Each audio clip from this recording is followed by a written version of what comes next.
I always had this ability to really connect with people, but also feel what they were feeling, which I didn't Mm. understand. It was just like, who am I? What am I doing here? Am I supposed to be here? So when I was younger, I felt it overpowering, not knowing how or what it was, no one to connect with about it, being highly empathic, intuitive, sensitive, to energetics. No one understood that. And in my world, I had nobody to discuss that with. So unfortunately, I took a turn and turned to substances to numb myself.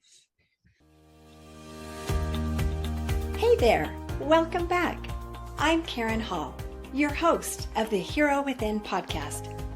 I'm passionate about sharing inspiring true stories of unsung heroes who've overcome some of life's most challenging adversities. Come along with me and learn how you too can find hope and healing to return to love.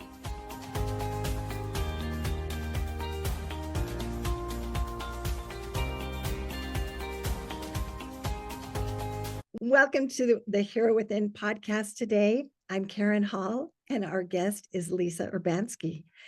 Thank you for being with us, Lisa. Hi, I am so excited to be here. Well, we can't wait to hear your story. Lisa has an incredible story of overcoming, and she is a holistic wellness advocate hailing from a small town in Manitoba, Canada. Her passion is personal growth and helping others so that they can unlock their potential. What an amazing thing to help other people unlock their potential.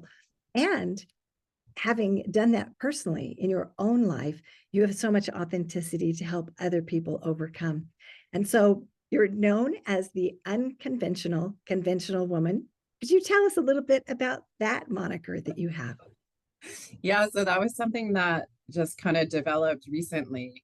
And over time, I was thinking of how do I want to be known and what's catchy thing to send out there into the public. And that's just who I am. And so I was thinking one day, I'm the unconventional, conventional woman.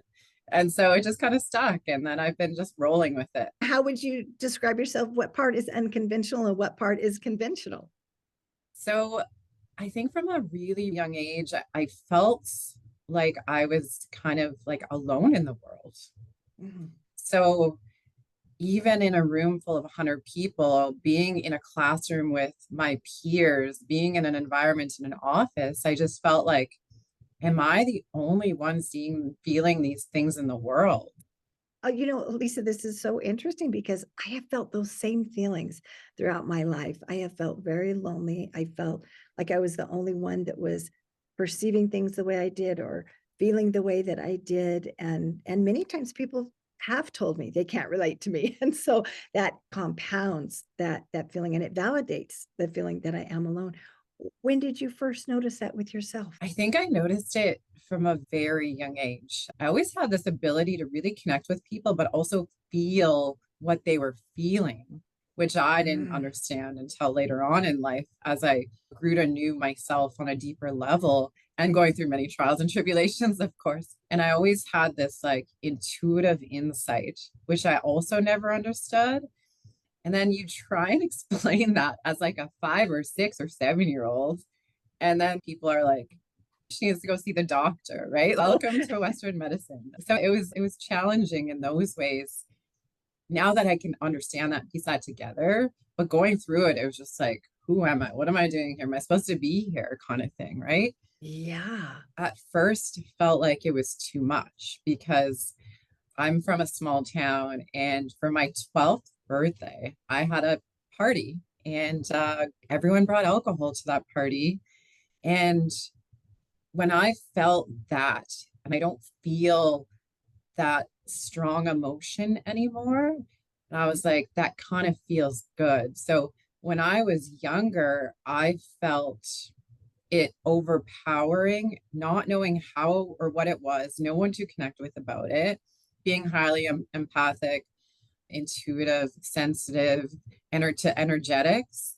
No one talks about that when you're going to school. No one teaches that. No one understood that. And in my world, I had nobody to discuss that with. So unfortunately, I took a turn and turned to substances to numb myself. And I turned to substances because I felt like they made me a superhero. I felt like taking something would give me the backbone or the confidence because I always felt this power inside me that I could create change in the world.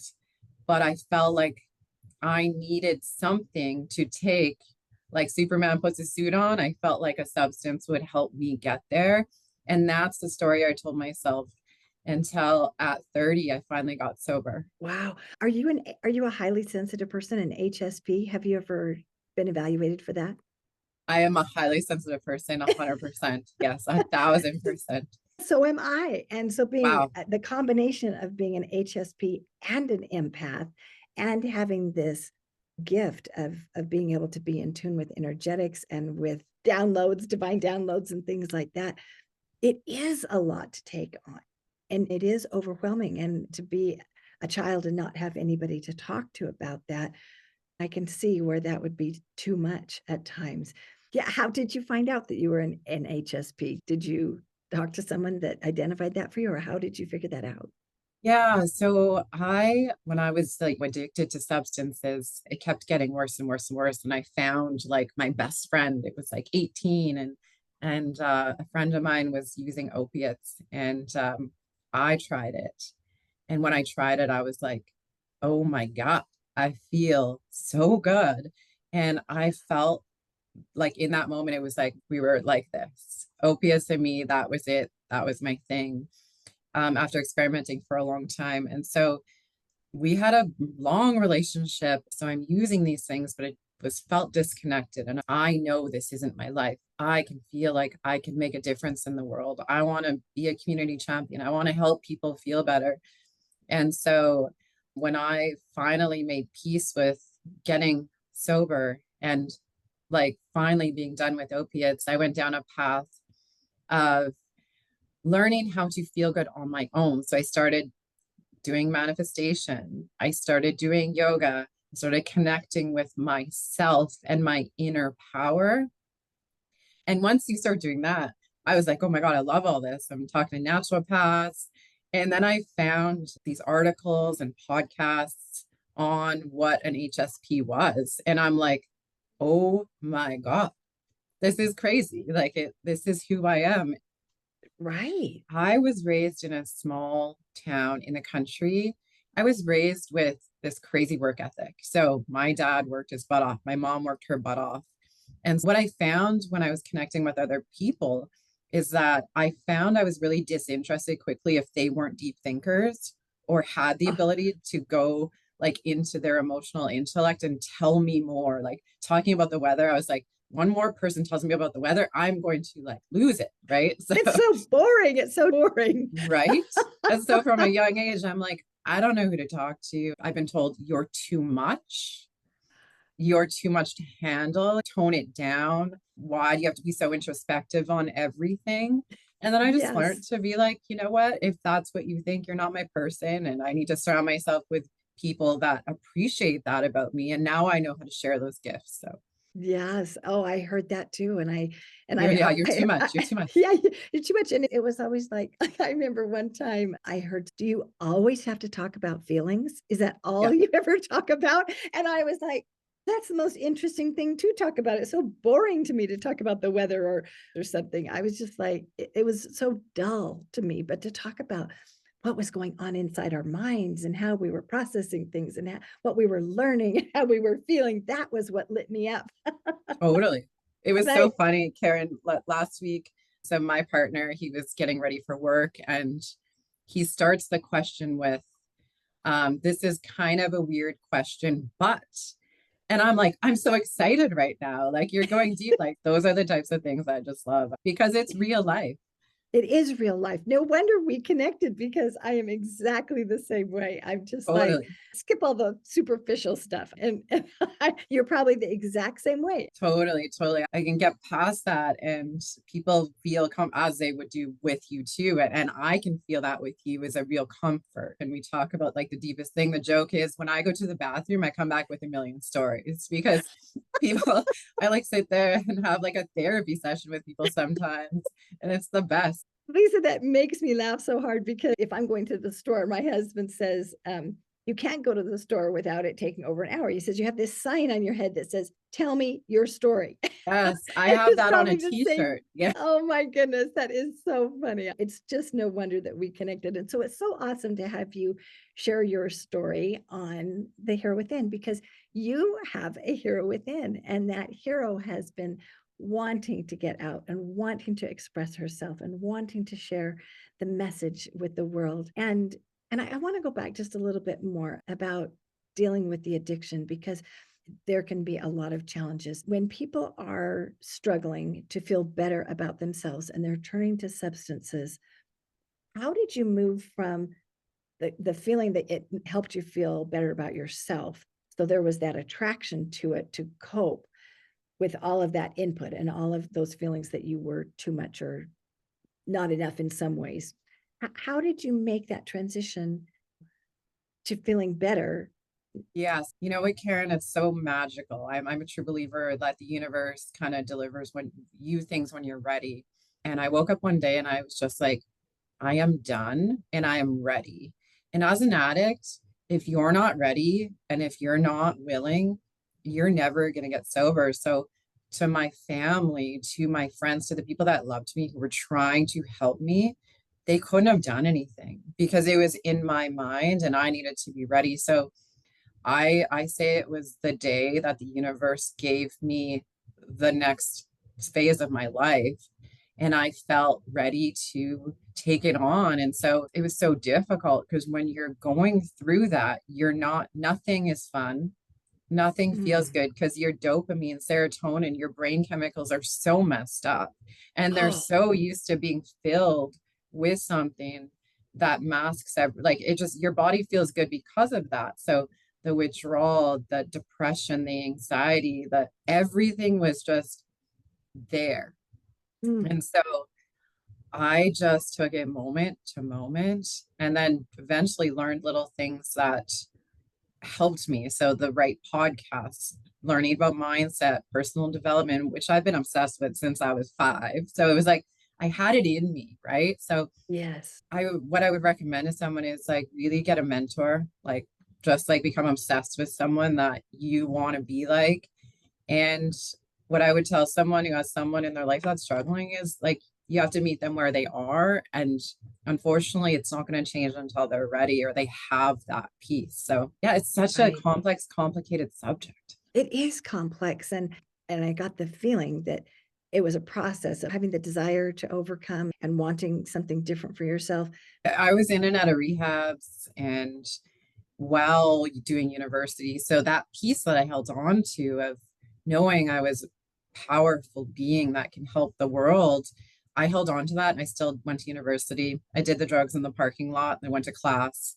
I did the drugs on the drive home. I studied and I made it work. I guess I don't know. That's an entrepreneur for you, right? But Yes, in a wow. negative way, like that was a very unhealthy lifestyle. But I functioned until I couldn't function anymore, bowed down to it and said, okay, I give up, I surrender. How can I fix this? And so it was when I surrendered, my mind and the universe opened me up to a path of recovery that I just took blindly, holding on to that feeling that I was going to be okay. Right. What was it that caused you to notice that you weren't functioning? You said I functioned until I wasn't. What was that moment? I think it's a combination and it's as much as you love your substance, when you use it, it's hard. So you Yeah. wake up, you're in withdrawal, you don't have the substance, you're just a mess. So you got to find how to get it, how to pay for it. And it's just like a cycle of crazy. I just got sick and tired of that chaos. And Mm. I just knew deep down that I was like, I knew there was so much more for me to give and that I was just wasting all of that away. And my parents really drove that work ethic into me from a young age. And that was probably one of the things that I really had ingrained in me is like, you've got this. So I had my drug addiction, but I still like succeeded and had the good jobs and stuff. I just hid it well until I couldn't hide it anymore and then just said, I can't. I need to fix this. That is incredible. I mean, very high functioning addict. What was it that then you held on to that gave you that momentum to stay sober? When I started learning about manifestation, about energy, about yoga, then I'm like, wow, I connect with that stuff. And then I started feeling good without anything. And so then I was learning mindset tools, how to use my breath to calm my nervous system. Then I was going to my natural path to get the right things to put in my body. And so I kind of taught myself how to be a mindset expert, how to advocate for my health based on intuitive feelings and what my body needs. And then I began to really love myself and see myself in the way that I always felt was there. And that was powerful. Very powerful, very powerful to start loving yourself instead of finding fault with yourself. And that's a massive shift. Yeah, I think it was like a process of learning along the way. And when I finally was open up to the world and I'm like, wow, the opportunities and what I can do and seeing other people succeed after they went through something was powerful. I started to really feel good, body, mind, and soul. So, So if I were an addict and I was coming to you and I said, Lisa, help me. I still am tempted to go back to that world because life gets so stressful and I need help. What would be the tools that you would teach me? oh man, everybody has a lot of different needs in their life, right? So we have a need for socialization, we have a need to have a purpose, we have a creative outlet. And so I would just want to find out what was missing. I would just work with them on getting to know what they were doing, what they were feeling, and then adding pieces into their life that was manageable or figuring that out. Because I think until you really have balance in those ways, it's really easy to want to fill a void with a substance if that's what you're used to. Right. This is really powerful because I think that those voids are massive. And I think that we seek to fill those holes in our heart. When we don't feel that deeper connection with nature, with other people, with our higher power or the universe, in our spiritual side. It reminds me of the song Looking for Love in All the Wrong Places. And I think that naturally we seek to fill those holes in the best way that we can. Yeah, I think one of the major things that people do is they don't process emotion. So you feel Mhm. anxiety with this fast-paced world we're in. It's like, what can I do to fix that? We run around trying like run from it. Instead of running from it, you need to sit there and feel it until it dissipates and it does go away. So that was a tool, but I'm 40. And so the beginning of last year, I was starting to feel the effects of hormonal changes of those things that you go through, perimenopausal stuff, right? And so I'm also a community champion. I run a therapy dog program, and I was just so uninspired and feeling like crap. And my friend is posting about this frequency charged nutrition stuff, and it's these seven mushrooms, aminos, methylated vitamins, and 11 frequencies that are infused in this product. And the science is it's supposed to balance your eight internal organ systems, balance mind, body, soul, so you can function as you should. And so I had my first experience with their staple product, and it just blew my mind. It just made me feel so good in so many ways. And as an empath and someone who's here to serve, I need a truckload of that, and I need everybody to know about this.